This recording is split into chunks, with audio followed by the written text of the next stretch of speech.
You just got engaged, right? I did. I did. Congratulations. In December, which is crazy. It's a really good feeling. It's That's so good. How long have you been in the US now? so I've been in the US now nearly 6 years in October. So Oh I'm shit. actually, yeah, I'm a dual national. My dad's American. So I always grew up like having the dual nationality and I was Yeah. able to travel back and forth and all of his family lives here. So my cousins, my grandparents, all of the things. And whenever I was 13, I came and lived over here for a year. And, the friends that I met in that year are still some of my best friends to this day. So I've really like always been affiliated with the US. I never plan on moving here because my degree doesn't translate over here. So like technically I can't practice over here.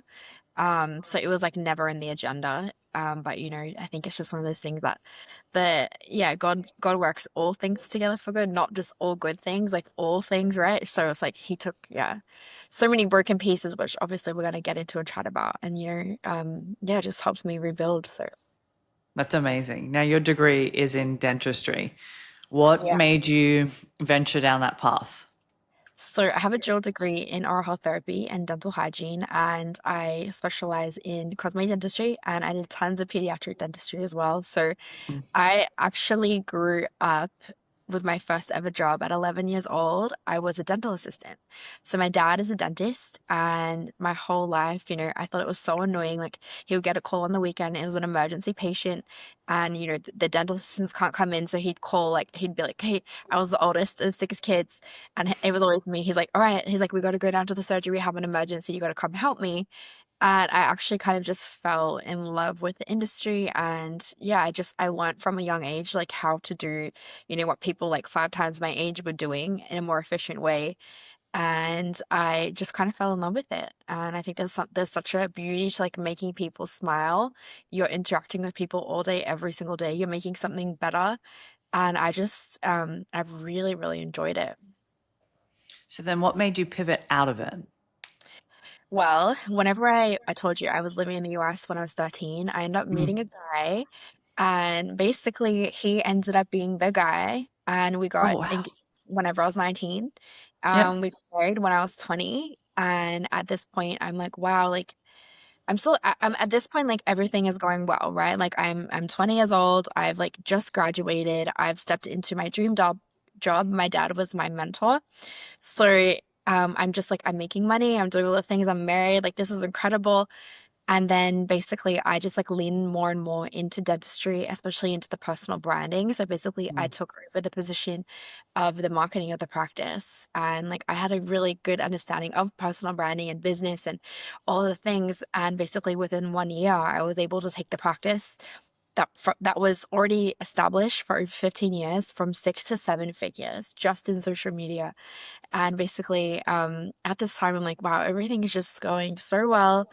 And then I end up finding out that my husband, after nearly 5 years of being married, had an affair. And it was Oh just like, shit. it was like a brutal affair. It wasn't just like, finding out like, oh yeah, he'd seen someone, like we're gonna reconcile. Like, Mm. this somebody that he, like a personal trainer from the gym that he was like, wanting to be with. And yeah, like separate bank accounts, like it was just really, really messy. And I think at that point, I was devastated. Like I was Yeah. beyond shattered. Like I couldn't pick myself up off the floor. I just remember being like, God, like, why would you allow this? I grew up my whole life a Christian. Like I feel that I've always like had, a relationship with God. I've always had a drive to do so well and to work hard and to bring my best. And at this point, like everything fell away because it's like everything I knew like seemed like it was like a lie, right? Like it was just like if this is what the person who's known me since I was 13 and like we married for 5 years would do to me, like what would anyone else do? So I kind of got this attitude that was like what's the point? Yeah. And it was just like a season in my life where I ended up selling the dental practice and I ended up just like traveling with my girlfriends. And yeah, I kind of ended up landing in the US and I was never meant to stay. And I booked a trip for 3 months and then COVID hit. And then I ended up just kind of extending and then, God just opened doors and it's cool to see, like now I look back at that girl 5 years ago and I'm just like, I want to hug her and be like, it's like there's something so much better ahead. And Mm, I think it's like interesting to see. Like you can only hindsight is 50-50, right? Like of course. you can look back and be like, wow, like I didn't think I could survive it. But then like, the way that God can like beautifully weave like those broken pieces and like just like reimagine the dream. And I think it's been like a really like encouraging season to see, how all those things that I lost have been replaced in a way that is actually like it's so much better than even it was, right? So it's been a really big learning season for me. In those moments where you didn't think that you could pick yourself up and carry yourself on, what got you through it? Um, Honestly, really good people, really good Mm, people. That was it. And I think like even at some points I was angry at them because I think that when someone betrays you on such a deep level, it's yeah. like the things don't matter. Like you don't care about the money, you don't care about the things. You just like so deeply betrayed that like this world that you've created is not even like synonymous with you anymore. Like it's just like you feel like a stranger in your own life, right? You're like, well, what are they saying? Like, what do these people know? Like you almost become like this, like you really, really get in your head. So for me, at that point I did probably the worst thing that I could have done, which is like I ran away from God. I was like angry at him. And I think that was like yeah, that was like really a moment where I'm like, I try to do everything my way, right? And I think that the lesson that I've learned is like you can do it your way. Like you could probably be really successful. And Mm, for a long season I was very mm, successful. Like I launched multiple businesses that hit six figures in a year. Like I did very, very well, but like I didn't have a peace, right? Like I was striving and I was exhausted all of the time. And I think the thing mm, that shifted for me in the last year is realizing that you can get through a season with mm, good people and with determination and grit and resilience. But if you want to get through it healthy and healed and hopeful and ready for something that, is better than what you've walked through, then you need to do it the right way. And like for me, that was like actually like coming, like falling to my knees and being like, all right, God, like I can't do this. Like I surrender it. Like I'm giving it down. So that was, yeah, that's been it was a bit of a brutal lesson to learn, but it's better. Yeah, it's always better to do it that way. And when you say that you surrendered to him, what did that look like for you? Well, I fell into a very serious relationship, and it was a great relationship with someone I Mm, loved very, very much. And it was, 4 years. We were about to get engaged. Like, he'd asked my parents' permission. Like, it was, it was someone that I adored, and we had such a beautiful life. And I think that it was at that point when I kind of felt like the Holy Spirit being like, oh, like it just like it was a conviction. So like some yeah. people say the intuition, some people say it's, they're guided by their spirits or whatever it is. For me, as a Christian, I'm like, it's the Holy Spirit. It's a conviction. And I felt this conviction of like, yeah, but like God's not in it, and there's all the elements of life, right? There's the physical, um, there's the emotional, and there's the spiritual. And it's like we so often overlook the spiritual, right? We just count it as nothing. But Mm, if you're somebody that doesn't have the same beliefs as you, you're asking for trouble, and it might be okay now, but it's like if you believe what you say you believe, then that shifts the whole way that you live, right? It's like you're mm, living for a different purpose. So, it's like if something bad happens, and you say that you're a Christian, it's like, okay, well, like what are we gonna do? Like, okay, like we need to pray. We need to get down on our knees and pray. It's like your whole existence is different, right? So for me, I think yeah, understanding that. Like I never had the realization that you can have the best physical chemistry with someone in the world. They can be your best mm, friend. You can have great emotional chemistry and all of the things, but like if you're not built on a solid rock, which is a foundation of having the same belief, right? Like running together. It's like it says like when one falls down, you can help the other up. Like same thing is like you and me can be friends, but if we have like fundamental different beliefs, like the way you react to a situation is going to be very, very different than me. mm. You decided to stay in the US.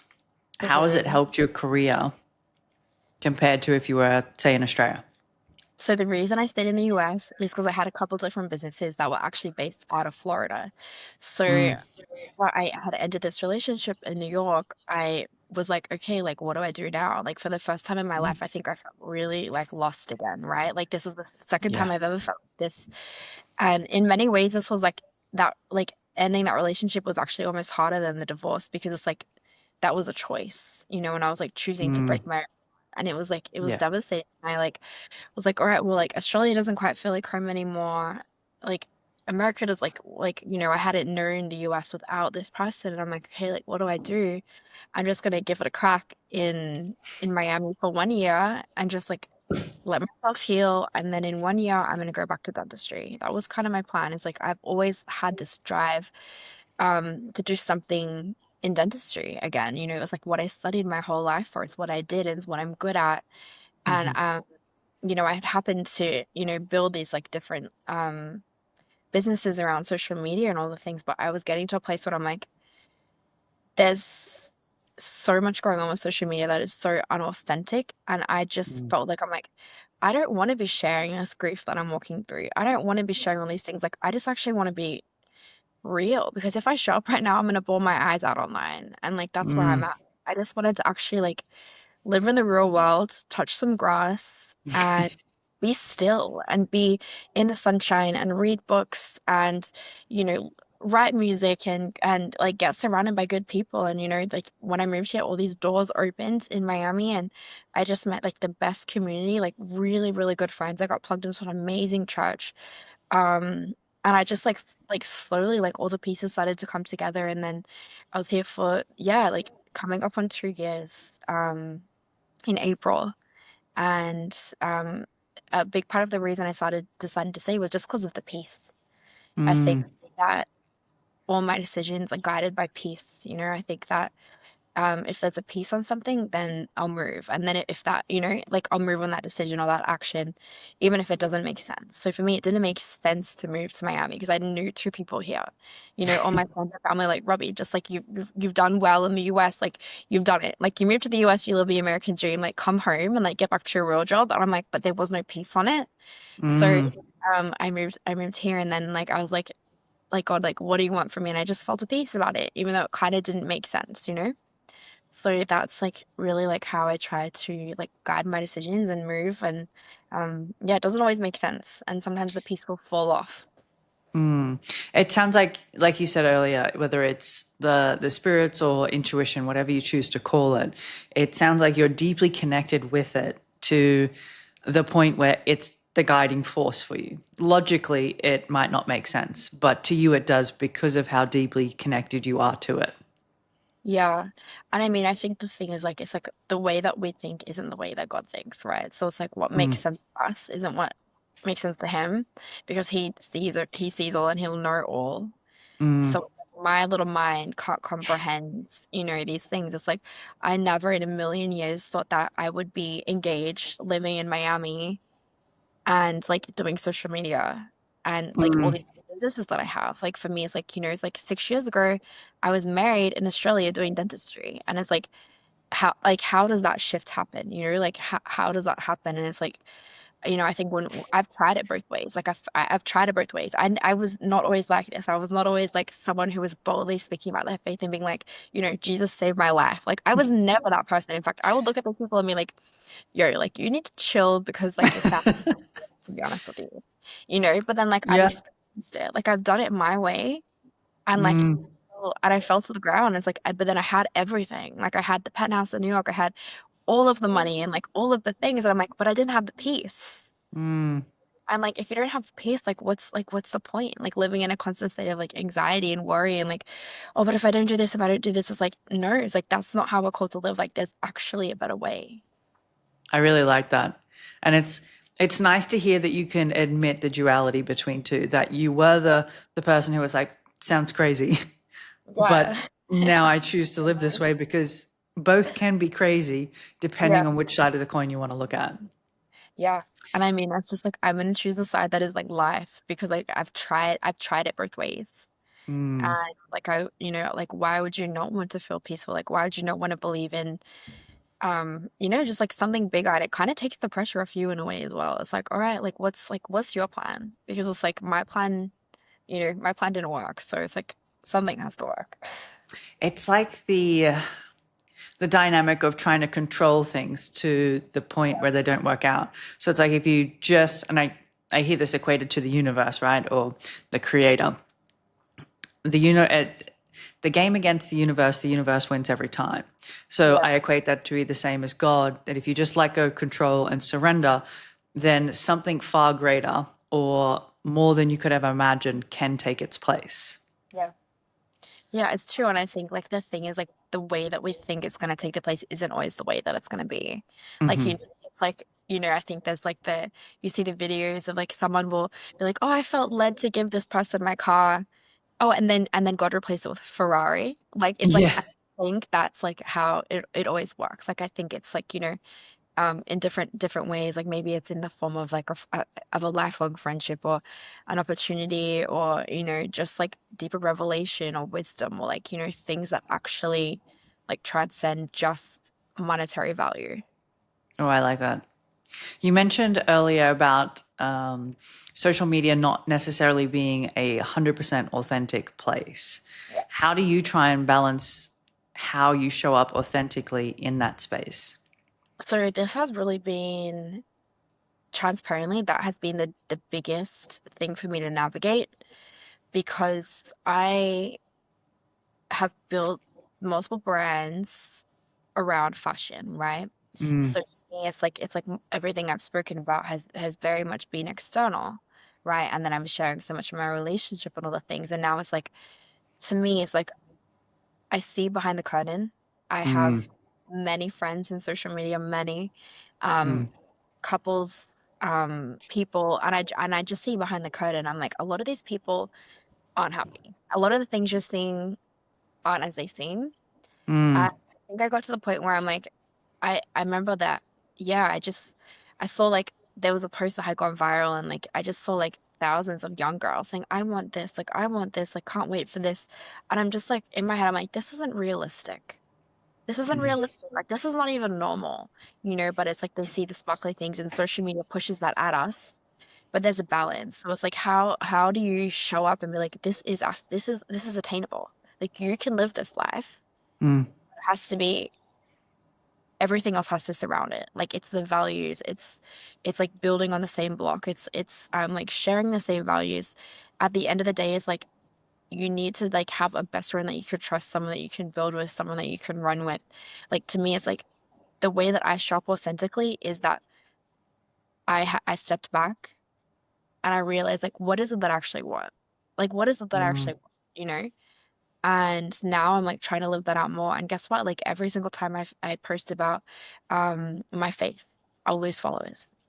I Mm, shared my engagement and I lost thousands of followers. And do you know what? Like I just have to realize that I'm like, what is my value in? Like my value is in authenticity. My value is in knowing who I am and what it is that I bring.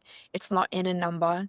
And that I used to only validate myself by those things. I'd be like getting these huge partnerships or, growing this X amount. And, I was like, hitting like 1.7 million followers like on my channels was like such a big deal.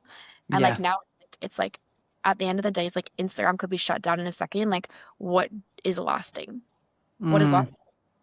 So I think how do I shop authentically? I think just like honestly, like putting my value in something outside of an algorithm. I like that a lot. Yeah. How would you define what it is that you do want? What I want is this. I want my real life, and my life is this. It's so much richer offline that is online. And Oof.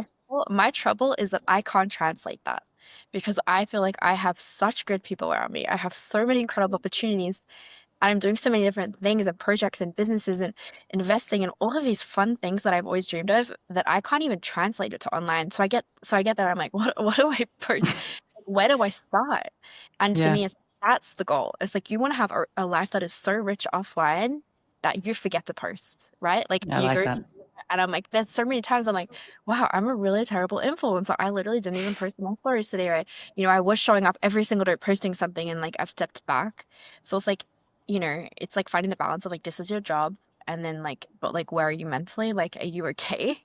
Like are you Mm, okay? Like if you didn't have your phone for a day, like are you like your thumbs twitching, like trying to get back to it? So it's like yeah. for like the goal is like you want your life to be so much richer offline than online. And I think in majority of the cases the things that we see is like it's just not that.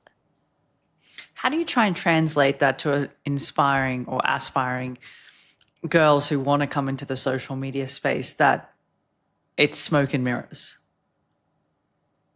I would say that, hmm, first, I would say that it's really, really hard to know exactly who you are when you're trying to be like everybody else. Yeah. And we are told like, okay, if you post with this trending sound and you do this trend that 100 other girls have done, like you're gonna go viral. And the thing is, it works. Like it Yeah. works. It works. And then you Yeah. see some people with like real authentic content, like what is the actual value that you want to bring? Because it's gonna be harder. It's gonna be Mm, harder. It's always like the viral, the silly content that is going to do great. And sometimes like it is almost like an uphill battle. It's like I try mm, to do something more meaningful and I'll get less engagement than if I posted something silly. And that can be discouraging, but it's like at the end of the day, it's like what value do I actually want to bring to the world? mm. I Realistically, like really like that. what do you want to bring? And like what do you want to be known for at the end of the day? You know? And sometimes like realizing it's like we aren't called to like speak to everybody. A Mm, lot of people are going to, they're not going to resonate with what I have to say, but there is many women that will. They're like, wow, like, oh, you can overcome a divorce and rebuild, or you can swap careers in your 20s and still be successful, or mhm, like it's like overcoming like autoimmune disease, like all of these things that people like you can't do it, and I'm like, yeah, but like I'm doing it. mhm, So it's like people will resonate with me, and like some people will resonate with like me being bold and talking about my faith. Other people will hate it. So it's like you mhm. have to understand like who do you actually want to like speak to, and like if you just keep showing up, like those people are gonna come. I agree with that. It's understanding that as you put yourself out into the world, there's going to be the both polarities, the people who do agree with you and then the people that don't. And Yeah, both are okay. You just have to remember who you're talking to and why you're talking to them. yeah. Was there any significant like obstacles that you faced in your career transition from dentistry into social media influencer? Yeah, I mean, that was definitely a lot for me. I think I really miss the instant dopamine hit that you would get whenever you would see a patient and they would be happy with it. I think for me, Yeah. like that was something that brought so much satisfaction, like pulling out a tooth on a kid and they didn't cry. In fact, they're excited to come back. And like there is something so instantaneously rewarding about that. Mm, And I think so often, like with social media, we get like we're on this like it's fake dopamine, like it's literally fake dopamine. That's why you can sit there and scroll and get these like little mini dopamine hits. Like it's true. Like if you actually look at how social media affects the biochemistry of the brain, like is these fake dopamine hits. So mm-hmm. like like I think like having the real dopamine, I think is something I miss. And then obviously the hours, like I miss the structure that came with having a professional job. I think with social media, it's like there's just so much freedom. And like that at first, like I had to learn to navigate that. Entrepreneurial life is no joke. And now I've got 4 different businesses and I work, I would say double to triple what I used to work. I work a Mm, lot. And I think sometimes like that's kind of hard because I'm like, oh, I just was like, I wish I could just like leave at the end of the day, close the practice at 5 and call it a day. Whereas like now it's like, oh, this is a pressing email. I need to reply to this and it's 10 p.m. So for me, I think like having good balance, but the really cool thing is that I've actually created and launched in the last 2 weeks a dental agency. It's a white glove service, and it's basically a 360 digital agency that is just for dentists. So it's kind of like reimagining both of my dreams and my expertise and putting them into one little box. And we built out an incredible team. We only launched 2 weeks ago, and already there's over 6 of us on the team. I've just like created this group of just absolute experts in the space. And basically we're doing yeah, like the complete 360 digital aspect for dentists. that's actually really cool. Talk me through it a little bit more. So they come in and you help them navigate the digital world? Yeah, so basically the way that it's working is this. So Um, I think that there are a million agencies, right? Like the thing that makes us so niche is that I have not only the clinical experience, I also have the business experience of having owned a practice, like doing all the back end and the front end Yeah. of the practice. But then on top of that, I've also already done it, right? Like in one year, I was able to take the practice from 6 to 7 figures. And then since then, as I've leaned into personal branding and the power of personal branding, I've helped countless other people do the same thing. And what I'm realizing, I'm like, I have a passion for business, entrepreneurship, but also dentistry. And how Mm, do I marry these things? So the idea was this, it was to basically have, we'll have consultation, like they'll contact me and we'll go through what is your goals? Like, how can we support you? So we're coming in as a part of your team. Like, we're not an agency, like we want to be an extension of your team, right? So mm, like we're creating like a very specific content strategy for them. We're going through and finessing their branding. So some of the people on our team are some of the best graphic designers, like SEO people, marketers, like all the things, like literally in the world, like AI experts. And basically, we're creating exactly the vision that you want. We're then creating a content strategy. We are then sending into your practice photographers, videographers, and content creators creating the content that is aligned with you for you. We're then editing it, we're then posting it, and then we're then sharing it out to the community. If they want to put ads behind it, we can do that, whatever it is that you want, and basically growing the personal brand of the practice that way. Because the thing is that people now, especially with this big shift we've seen in social media, is that they want faces, they want stories, right? yeah. Like this is the whole point of your podcast is that you want people's stories because people don't just buy a product or a service, they buy why and they buy who, right? Hmm. So it's like understanding that these people are great practitioners, they could be the best dentist in Miami, but they don't know how to brand themselves. So then that's where we come in to like kind of work in this like with this beautiful synergy. So it's been a really, really fun project. That actually sounds really cool. And I agree with you too. The movement of social media branding to see the founders or the face of the company is like people want to see it. They It's want to true. see what you do in the day to day, or what the office is like, or the little things that people don't get to see. And I think that's because it comes back to the authenticity thing, where it's Yeah. probably the most realist thing that you can get, the day to day interactions. Yeah.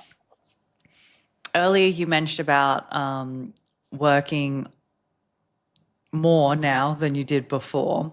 How do you try and balance your life between your businesses now, your partnership, and then having your own time? So this has really been a really big lesson for me. So at the end Mm, of last year, I actually got diagnosed with Hashimoto's, which is an autoimmune disease.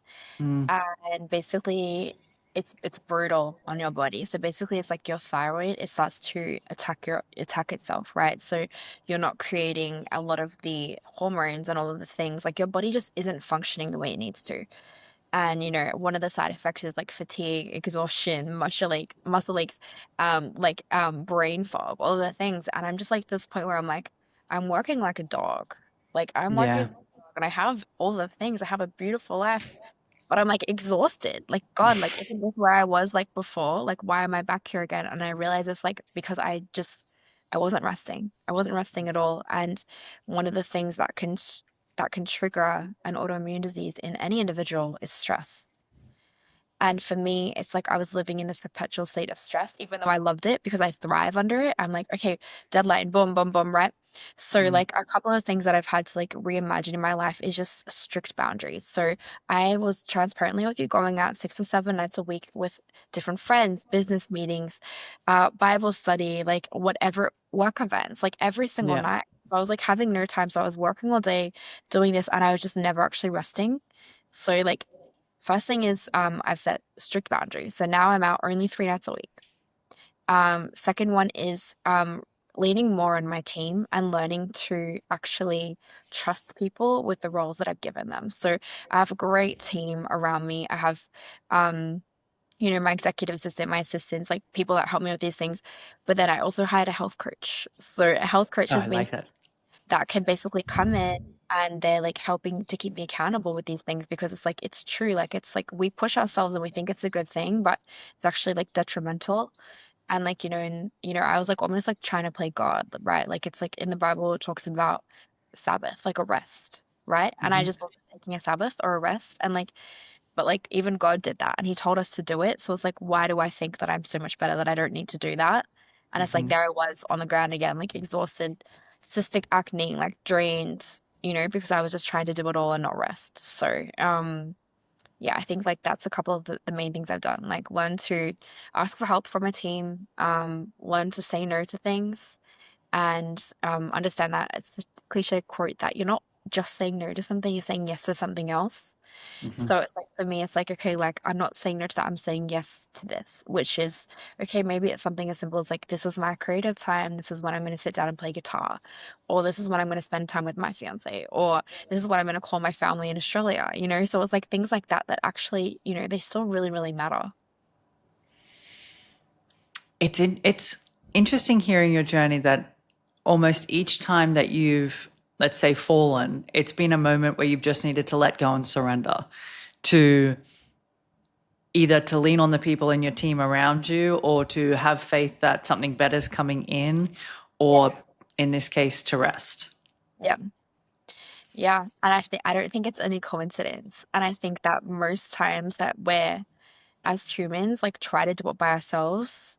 Like we Mm, were created to live like that. We were created to live in community, but then you look at the way that we live now. We live in these glass boxes in the sky, and we get in the elevator and we don't talk to anybody. And if you say hi to someone in the elevator, you're weird. yeah. But you look at your phone and you interact with people that you don't even know, and then like you'll call your mom once a week, and it's just like we are designed to live like that. So it's like understanding is like we actually really need real community around us and I think again, like part of like my fulfillment and my joy has been like running with people that, they'll edify you, they'll speak life into you, they're doing it with you, not just through a screen. So it's like Mm, when you fall, like they'll pick you up and they'll encourage you in your mind. You're like, oh, like, have you prayed about that? Or like, like, what do you feel about that? Not just, oh, it's gonna be okay. Like, let's go get a drink. Like, we're good. Like, we'll numb it. Like, no, like that's not gonna do anything. mm. Community and relationships are two, I think the two biggest things that people realized coming out of COVID were pivotal for everybody. And Yeah. having the right people in your corner at all times either make or break you. And like you said, the people that are there to be like, you can do this, pick yourself up, keep moving, or let's talk about it, let's work out how to move forward. Yeah.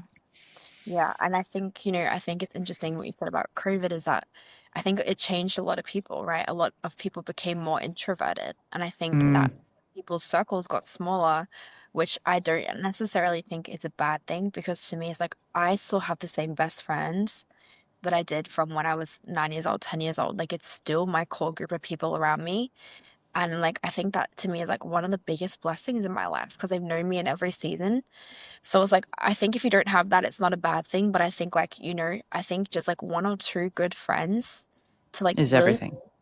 it can Mm, change everything because it's like, it's like you're not walking alone. And I think that, especially like it goes back to what we said before about the same beliefs. It's like the advice that someone's giving you when you're down and when you need help is completely different depending on your belief systems. mm. It's actually very, very true. Hmm. When you first started your personal brand and launched really hard into online, what was like your first challenge that you crossed when trying to establish that? I think that it was probably I had like quite a few videos that went super hyper viral on TikTok. And I Mm, think like when you just open up your life to someone like that, I think you open yourself up to criticism. Like the good comes with the bad. yeah. And I always in my life, like especially in a professional career like dentistry, I had always been respected, right? So I think like when you put out stuff like you're opening yourself up to criticism, you're opening yourself up to other people's opinions. And I think I was young and I was still coming out of heartbreak. And I think that I didn't really like that would sway me. Like I would get a comment about something and it would sway me and I would like think about it and it would play in my head and I would give it real estate. Whereas now it's like what I said before is like when you know who you are and you know what your values are, like it doesn't sway you that way. Mm. It's like being so rooted in your identity that regardless of what's said online, it's not Yeah. going to do anything because the core is strong. Yeah, exactly. I think one of the first times that ever really rung true for me is I was on a flight and there was a man sitting next to me on the flight. Like he was on the window seat, I was in the middle, and he had two iPads. Like he had two iPads set up. And this guy was like, he was just not the nicest person. Like I sat down, he like looked at me and like grunted, Mm, and basically he smelled really bad. Like it was just like kind of like gross, right? And not he the had vibe. his ads and he was just commenting. I just remember like looking on the flight and I wasn't trying to like peep, but he was like commenting just like hate comments on people's stuff. And now I think like having seen the visual, I'm like, oh, this is user X360 that said, "Robbie, you've put on so much weight." Like, you know what I mean? I'm like, this is the Yeah. person. Like, I'm like, I don't even know you, but it's like I will take criticism, and I hope that my friends and my mentors and my family will be, critical of me because they want to make me better. But like, that's the Mm. advice that I'm going to heed, not user X360 sitting next to me on a plane, like being, you know. It's, I learned that the people who are leaving comments, I always question, like, if this is the type of comment that you're leaving online to a complete stranger, I actually feel sorry for you because I can't imagine what it must be like, one, in your life or Yeah. in your mind, for you to think that that was the outlet. Yeah, and I mean it's like but it takes a level of maturity for you to even have that realization, right?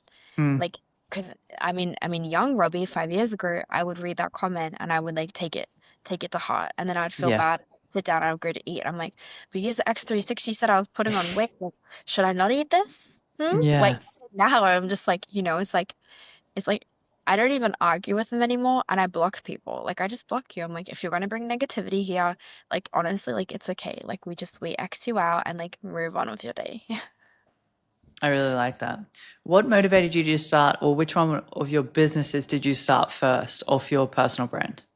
So I started a sunglasses label. It's called Lumia Label, which by the way, we are about to relaunch in the next week or two on Amazon, which is We love really, really that. so Yeah.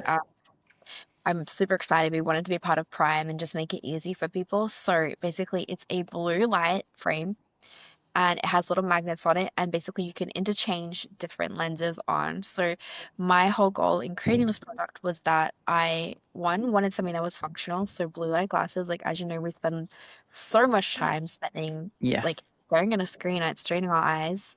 And then two, I wanted something that was multifunctional, so it's very unique in the way that you can just choose your lens depending what it is that you want to wear, and it's unisex. Mm. um, and yeah, growing up in Australia, I got eye damage from the sun. I was a triathlete. I was always out in the water and I got eye damage. And I just think like eye care for me is like something so important and it's such an easy, effortless, affordable way to elevate an outfit. Mm. I really like that. And when you think of blue glasses, and if I'm hearing you correctly, they go from fashion to having the blue light on them, right? No, so they actually have the blue light at all points. So it's just Oh like wow. it's a clear lens. So it's like Mhm. when you're doing Zoom calls and all the things, it's actually protecting your eyes from strain. And then you can actually clip on like they're like little lenses, like magnetized lenses. So Oh, I it's a like that. unique product. And like, God is just faithful in it and it did really well. People loved it. So we're coming back in the next couple of weeks. I like it. Yeah. You mentioned if 5 years, Robbie 5 years ago had have read the comment from user 5X, right? I would take that as because then you didn't have confidence, or at least self confidence. What do you define confidence now, and what practices do you have to try and incorporate? I would say confidence is to me is defined as knowing who I am and whose I am, Oh, right? So it's like who's like, and that goes back to like understanding, like, which is what I was talking about, like with Christianity, it's like, well, it's like you didn't create me and you have no, like, this person, you didn't create me, you have no authority over me. There's this like really interesting, it's like a child's book and it's there's like these little wooden characters, right? And basically, there's these wooden characters walking around the town.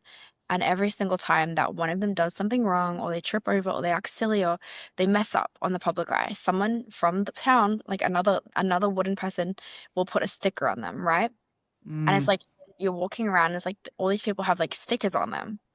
And basically, like one day, this guy, he's walking around, he has so many stickers and he's like down on himself and he's like, no one else has this many stickers. He sees a wooden person with no stickers on him. And he goes up to them, he's like, how do you have no stickers on you? Like it doesn't like I've never seen that before. And this one person's like, oh, well, like, I went to visit the carpenter at the top of the hill. And like, you can come with me if you want. And this like little wooden guy is like, okay. So they go up to the top of the hill and they're talking to the carpenter. And like, the carpenter's like, I created you. And like, as this carpenter is talking to this wooden person, it's like, the stick is falling off. And he's like, yeah, but how is the stick is falling off? He's like, you choose to let those things stick. You choose Oh, to stick. And then so basically he's going back down and it's like every time he's going back up to the top of the hill, these stick and this creator, the carpenter that made him is talking to him, these stickers are falling off. And basically it's about just going to the top of the hill. So for me, it's like that story is like for me the story of Christianity. It's like when I'm feeling discouraged, like who am I going to for my confidence? Like if I want validation, I'm not gonna go to social media because like that's great, you get that fake dopamine hit, and then what, like okay, then I have to post again tomorrow, to tell me that I'm beautiful. It's like, it's like my fiance will tell me like, and like that's amazing, but like my validation can't come from other people, it comes from who I am. So it's like you need to go to the top of that hill and talk to the carpenter and be reminded of like who you are and like what he's called you to be. that is probably one of the most powerful, like, stories that somebody could tell for confidence or to know who you are, to remind yourself. And you are correct in the validation sense, or at least I agree with you. If you're outsourcing your validation to other people, you'll constantly have to seek it to get it, as opposed to it coming from an internal place. And yes, it is fantastic if you have a partner or family, those around you who can tell you when you are doing great if you need it. But to have things come from self is like the most powerful place for it to come from. Yeah, and I think I think right now, especially in this generation of social media, there's a big conflict in the definition of confidence because people think arrogance is confidence. And Mm, it's not the case. Arrogance and showing up being the loudest in the room, always being right, like that to me sometimes actually displays a lack of confidence because anybody can show up like that if you're extroverted. But it's mm, like true confidence comes with a level of humility. Whereas, like what I said earlier, is like I will take feedback. In fact, I ask for feedback all of the time from my mentors, from my family, from my friends. And like sometimes that leads to me like being like, you know what? Yeah, you're right. Like I did mess up. And like I actually apologize more now. And I learn a lot more now than I ever did. And I think that comes with a level of humility, which is funny because it actually strengthens your relationships, like on the long run, like not only with yourself, but like with these people around you as well. mm. I really like that. What lessons have you learnt from setbacks, and how have they contributed to how you show up and your resilience? I think I always like made this joke that someone's like, I always, how would I say this? Everybody has a superpower. I've always said that. That Hmm. was one of my lines. I was like, everybody has a superpower and resilience is mine. Like I would always say that because to me, it's like being resilient is incredible, right? It means that you keep showing up and you keep getting up. But to me, it's like the lesson that I learned is like being resilient isn't enough because being resilient is like, you know what? Like my husband had an affair and like I did all like and my life fell apart, but like I'm okay. Like I'm okay. And I just like buried those feelings with like travel and like work and friends and like all of the things, right? And I was like, I was okay. And it's like the same thing with like any hardship. If you're walking through, this guy's at work is always rude to me, but like I'm okay. I'm just going to ignore him. Or like, whatever it is that we all walk through hard things. Like resilience is great, but the lesson I learned is being resilient isn't enough. You need to actually process those feelings because our body holds the score. And that's it's a spirit. It's like a spirit of disappointment. It's a spirit of frustration. And it's like you can ignore it, but it will always come back. And maybe it's not coming back in your mind, but your body will keep the score. And for me, it's like all those chronic years of like disappointments, of frustrations, of things that I never dealt with, it actually showed up as autoimmune disease. Mm. It's like I'll give you the example of this. So you've obviously heard of like the herpes simplex virus, like the cold, like people will get cold sores on their lips or Yep, whatever it is, right? So most people don't know, but this was something I learned whenever I was studying dentistry, was that about 90% or more, some people say up to 97% of the population actually have this virus in their system, but it's I latent. believe it. But you don't walk around seeing 97% of people with cold sores on their face, do you? Yeah. but it's something that is triggered by us, but it may be an exacerbating circumstance, it may be stress, it may be like a compilation of those things, right? But it's like when your body's down. So it's like we all have a level of sickness that comes from like circumstances, from emotions that are just built up, that things that we aren't dealing with, from environmental factors, from endocrine disruptors, all of it, like it all comes together. There is a scientific, this isn't just woo woo, this is science, right? Mm, So it's like, to me, it's like the lesson that I learned was that all of this goes hand in hand, and that resilience is great, but you have to really deal with the root core issue. Otherwise, it's going to make you sick, and it can be sick in your mind or it can be sick in your body, and it might show up now or it might show up, in 10 years when you're in a healthy, happy relationship and you're realizing like, oh wow, like maybe I'm not totally healed because I'm scared that this person who never did anything to me is going to hurt me, right? mm. So to me, it's like, yeah, like don't just pride yourself in being resilient like I did. Like it was a bragging point. Like I was like, look at me. In fact, I'm killing it. Like I'm doing great. And I'm like, yeah, but like it goes back to what I said before. It's like peace, right? How did you get to the core issue? Through falling to the ground Mm. and being like, I'm gonna do it differently this time. So it's like whenever I ended that relationship, like whenever I found out about the affair with Australia, right? It was like that was me doing it my way. I was like, I was running, I was traveling, I was spending all the money, I was like filling it with all the designer bags and all the like the luxury trips and all the things. And then this time it's like when I ended that relationship in New York, I didn't do it that way. I like was still, and I Mm. was like, I can't do this. Like I can't do this again. Like I want to try it your way. And it comes with Mm. like actually surrendering and being like I think I always thought like God was this like mean guy up in heaven, being like, "You didn't do it my way." Like, X, put an X on Robbie. No, big X. We saw what you did, But Yeah. for me, it's like I changed my mindset around it a little bit, which is more like actually he cares about me. Like he wants me to be happy, and he wants me to have peace, and like he has a better calling over my life, and it says that he sings over you, and I'm like, God sings over me. Like, what does that even mean? Like, I've never thought about him like that. And then I think it's just like as it's like you're going back to the carpenter at the top of the hill, it's like every single trip, like whether it's like, okay, what does that mean? Like how do you visit God? Like, well, how do you visit the carpenter at the top of the hill to actually like have those little stickers fall off of you? Well, it's like it's practical things. It's like, okay, it's like maybe it's like, listening to worship music. Maybe it's like actually like watching a sermon online. Maybe it's going to church. Maybe it's getting around community. Maybe it's journaling. Like for me, one Mm. of the things is like writing music. Like I love writing music. To me, that is the time I feel closest to God, because that um I believe is like a gifting. It's something I love and enjoy, right? So it's like the more that you're doing that, the more that you're visiting the carpenter at the top of the hill, the more those little dots are falling off, the healthier that you're actually getting, right? Like to the root of those issues. That's I still can't get over the carpenter story. Like it's the best analogy I have ever heard. It's a Um, it's a kid's book. It's I can't remember the name, but I know the author is Max Lucado. Max Mercado. No, Just gonna Lucado. Max Lucado. Mercado. Yeah. Just gonna note that down, Yeah. so I can go and read it later. What key pieces of advice would you offer to any young men or women who are wanting to build a career in social media?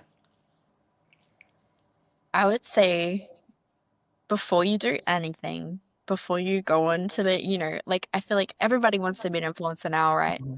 But like actually understand like what is your motivation behind it? Because if you want to be famous and you want to make a lot of money, that's great. Go do the trends. I implore you and I encourage you. There's apps that will give you all of that information. And if you show up and you're shooting 5 videos a day, treating it like a full-time job, you will at some point go viral. But if your motivation is not just to do that, but rather to have a personal brand of substance, Mm, then I would say then you need to actually like sit down first and consider like what is your goal? Like what is the mm, outcome? Like you want to actually have you been through something like that you want to share? Are you an expert in something?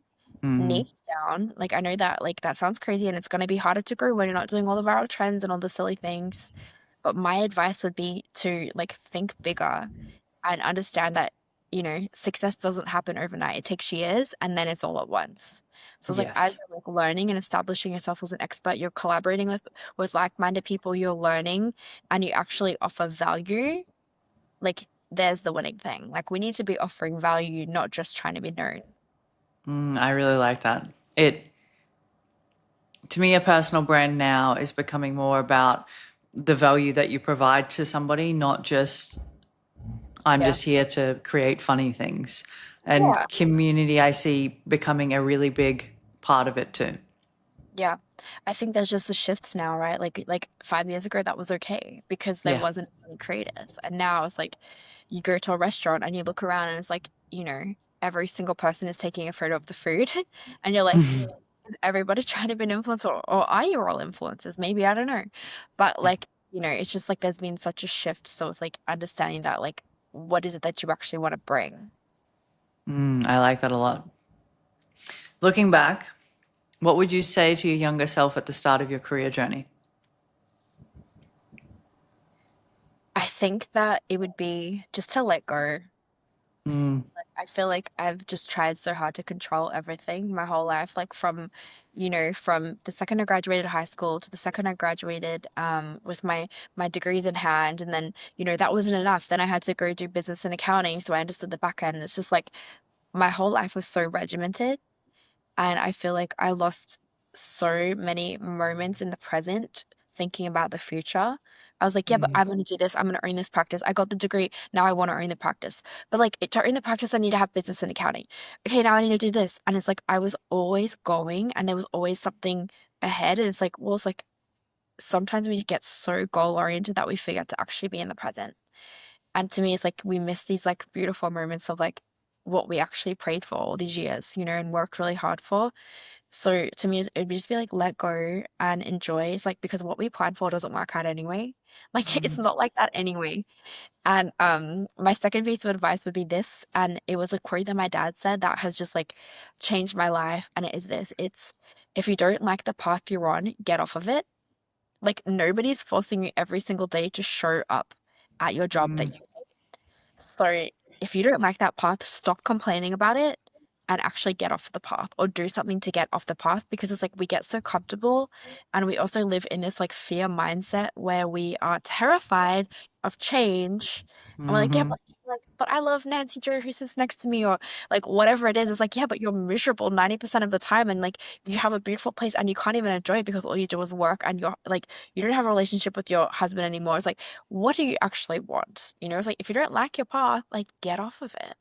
Like we have mhm. control and it's gonna be hard and change is scary. But on the other side of change might be something beautiful. Yeah, something better than we ever imagined. Hmm. Yeah. Robbie, it has been an absolute pleasure speaking with you today, and I have enjoyed it. And I've taken away key points myself, and I hope others do as well. Thank you so much for joining me. Of course. Thank you for having me on, Ashley. I'm really grateful. Thank you. Thank you.